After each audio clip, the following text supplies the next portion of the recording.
Bonjour et bienvenue une nouvelle fois sur votre chaîne Kiss Coaching. Aujourd'hui, j'ai le plaisir d'accueillir Maxime qui va partager avec nous comment il a pu reconstruire sa vie à partir de son passé de délinquance et comment aujourd'hui il a réussi à être un chef d'entreprise.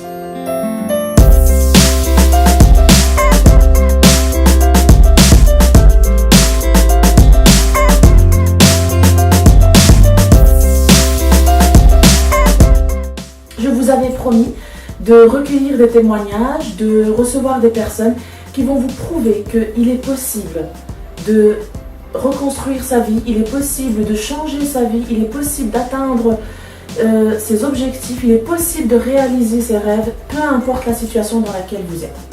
Bonjour Maxime. Bonjour Oda. Est-ce que tu peux un petit peu te présenter? Oui, bien sûr. Alors bonjour à tous, bonjour à toutes. Alors je m'appelle Maxime Rowe, je suis originaire de Lille et j'habite à Luxembourg. Donc j'ai une merveilleuse femme qui m'accompagne depuis des années qui s'appelle Grace, deux champions, Isaac et Ruben.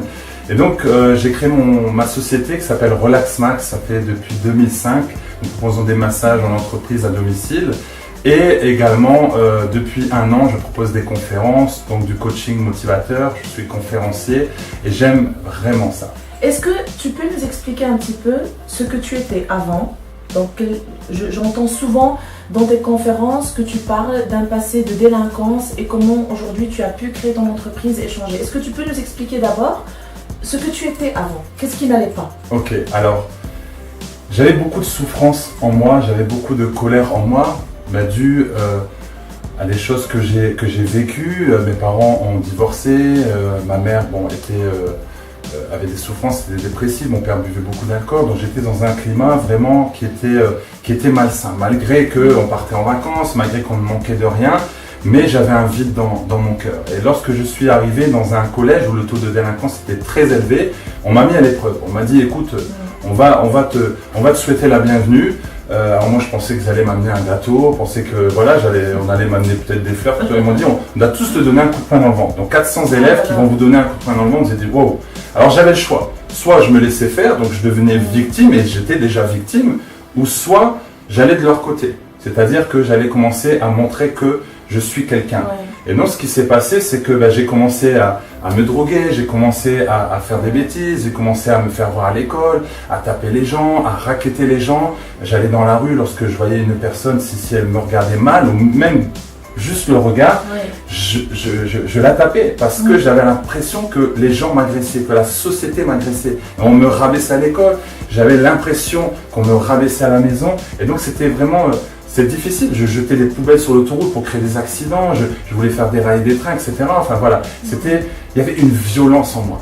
Et forcément, quand vous avez cette violence en vous, vous ne pouvez pas avancer, vous avez un brouillard, votre cœur est pollué, donc vous ne pouvez pas aider les gens. Vous voulez juste exister, donc vous allez brûler les voitures pour dire voilà, regarde, tu as vu ce que j'ai fait, et les copains vont vous encourager. C'est pourquoi l'entourage est important. Et toi, à ce moment-là, quand tu vivais de cette manière-là, comment tu voyais ton avenir en tant que Maxime?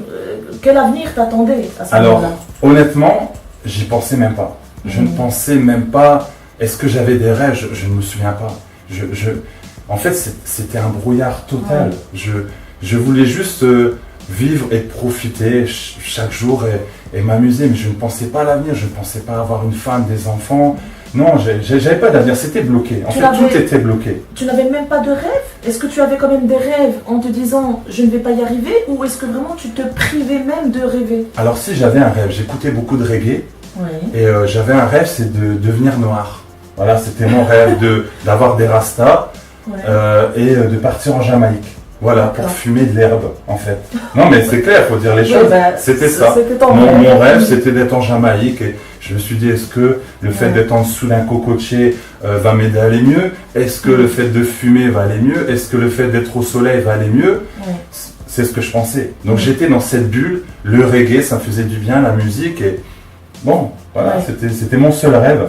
Et qu'est-ce qui a fait, donc, si tu peux nous parler un peu du déclic, qu'est-ce qui a fait que tu as basculé de l'autre côté? Alors, ce qui a été bien, je veux dire que c'était bien, c'est que j'ai cherché.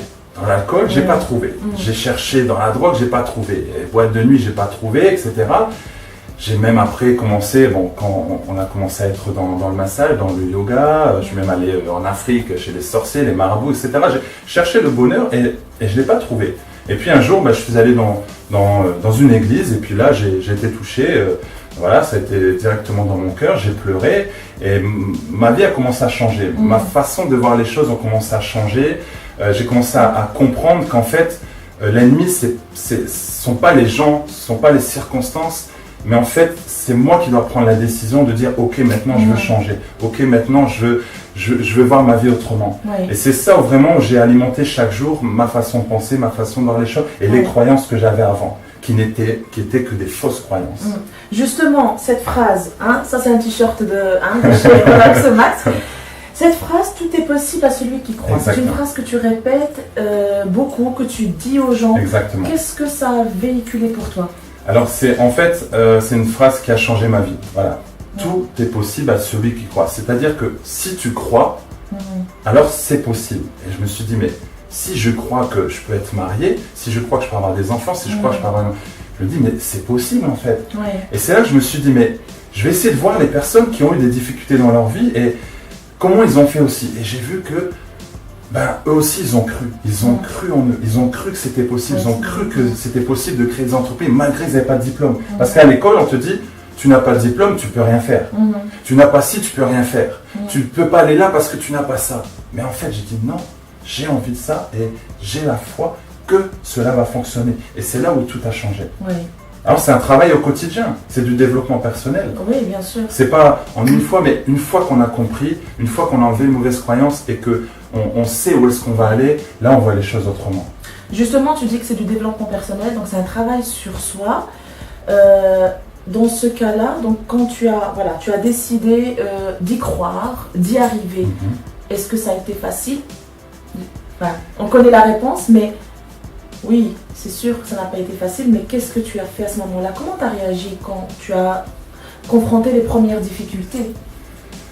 C'est vrai que c'est difficile parce qu'il y a un chamboulement, il y a un changement, on est dans une certaine zone de confort, on va dire.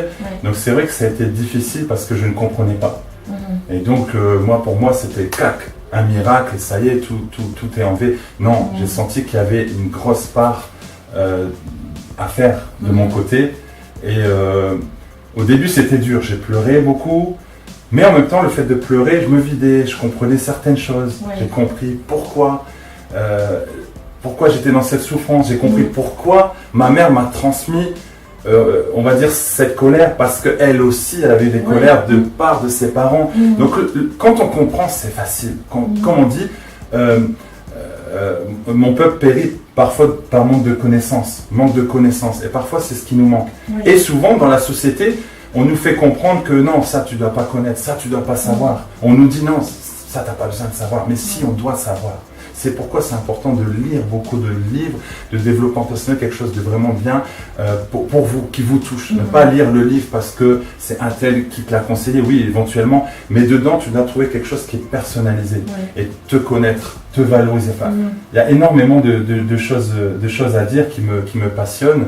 Et voilà. J'aimerais surtout, en fait, parce que voilà, les personnes qui regardent la chaîne, qui regardent les vidéos, ce sont des personnes qui sont désireuses de changer de vie, mais ont des difficultés, n'y arrivent pas, soit parce que n'y croient pas. Et là, voilà, on a parlé de l'importance de la foi, le fait de croire en ses rêves, de croire en sa mission de vie, de ce qu'on aimerait réaliser dans sa vie. Le fait d'y croire, déjà, c'est un moteur pour avancer. Mais maintenant, qu'est-ce que tu peux conseiller aux personnes qui sont confrontées aux premières difficultés? Parce que souvent, ces premiers obstacles, on peut se décourager et arrêter complètement. Qu'est-ce que tu peux donner comme outil? Quelque chose qui va vraiment pouvoir percuter, pouvoir pousser la personne à continuer? Moi, je dirais, c'est ce que j'utilise chaque jour, c'est de proclamer des bonnes paroles sur soi chaque jour. De se regarder dans la glace, des affirmations. De dire, voilà... il n'y a pas de mal à se regarder dans la glace et dire je suis beau, je suis précieux. Parce que qui va nous le dire? Souvent je dis, est-ce que ton mari te le dit? Non. Donc tu attends que ton mari te le dise, tes enfants, la société? Non, tu peux le dire. mesdames, vous vous maquillez pas juste 5 minutes, vous regardez, waouh, qu'est-ce que je suis belle, je suis précieuse, je suis bien. Aujourd'hui, je vais passer une belle journée. Aujourd'hui, je vois comme ça ma journée. Je suis bien, je suis en forme.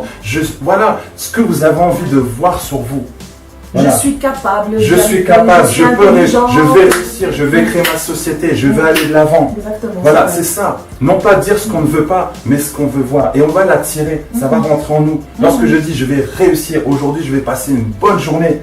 Donc là, on va passer une bonne journée. Si on dit, ah, aujourd'hui je suis fatigué, aujourd'hui c'est dur, je ne vais pas réussir, je suis fatigué. La personne qui dit toujours je suis fatigué, vous pouvez la regarder, elle est toujours fatiguée. C'est vrai. Parce que la fatigue vient chaque jour avec elle. Donc c'est ça ce qu'on va dire, ce qu'on va proclamer. Et lorsqu'on va sortir une parole, cette parole, on va la prendre, on va la manger. Voilà, tout est possible à celui qui croit, c'est imprégné en moi. Donc même parfois quand il y a des doutes, tout est possible à celui qui croit. Ici, ne crains rien, fortifie-toi, c'est ancré en moi. C'est cette nourriture que vous prenez, cette parole que vous prenez qui va vous recharger chaque jour. Mais c'est une habitude à prendre, c'est une habitude à prendre. Alors vous avez peut-être des personnes dans votre entourage qui vont dire, tu ne peux pas y arriver, tu ne vas pas y arriver. Désolé, mais ces personnes sont pas là pour vous aider, sont pas là pour vous faire grandir. Donc c'est important de faire attention à ce qu'on entend, à ce qu'on voit, à ce qu'on touche, les 5 sens, avec tout ce qui est émotionnel. C'est très important. Ne vous laissez pas polluer dans votre cœur, dans votre âme.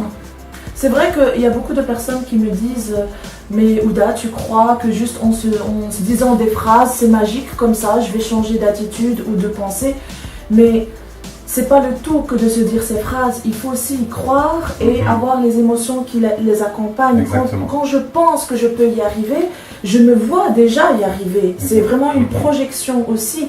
Comme pareil, depuis petit, on a été exposé à des paroles négatives, il faut à nouveau être exposé à des paroles positives. Et si on ne peut pas les recevoir dans notre entourage, ben pourquoi ne pas se les dire soi-même? Et à force, notre cerveau, c'est une machine qui est assez complexe, à force d'être exposé à la même information, à un certain moment, elle est assimilée comme vérité et ça va se répercuter sur nos actions. Je te remercie beaucoup, Maxime. Merci à toi. Je voudrais aussi, avant de finir, que tu puisses partager un peu ton activité. Qu'est-ce que tu fais en ce moment? Est-ce que si quelqu'un a besoin de tes services, voilà, si tu peux un peu donner... voilà. C'est gentil. Alors, c'est vrai que j'ai une spécialité, c'est libère ton potentiel. J'aime beaucoup aider les gens qui ont ce besoin d'aller de l'avant, qui veulent atteindre un certain objectif. Donc, je propose des conférences au Luxembourg, mais j'aimerais bien proposer prochainement en France, en Belgique et ailleurs. Et dernièrement, je suis très content et très fier, j'ai écrit un livre. Donc c'est mon premier livre qui s'appelle Au-delà. Vous retrouvez aussi ce message, tout est possible à celui qui croit. Et là, j'explique mon histoire plus en détail. Donc je vous embarque dans mon histoire et vous comprenez comment j'ai changé ma vie, comment ça s'est passé, ma vision, comment je vois les choses. Et il y a beaucoup d'encouragement. Voilà, donc je vous invite vraiment à aller sur le site, n'hésitez pas à m'appeler. Et puis continuez d'encourager Ouda parce qu'elle en a besoin. Et c'est vraiment, je suis très content en fait de l'avoir connue. Il n'y a jamais de hasard, comme j'ai toujours le hasard, c'est Dieu qui agit incognito. Donc voilà, il n'y a pas de hasard que vous soyez là aujourd'hui, que vous avez écouté la vidéo et que vous suivez Ouda. Et voilà, donc merci d'exister. Merci à vous. À bientôt. Au revoir.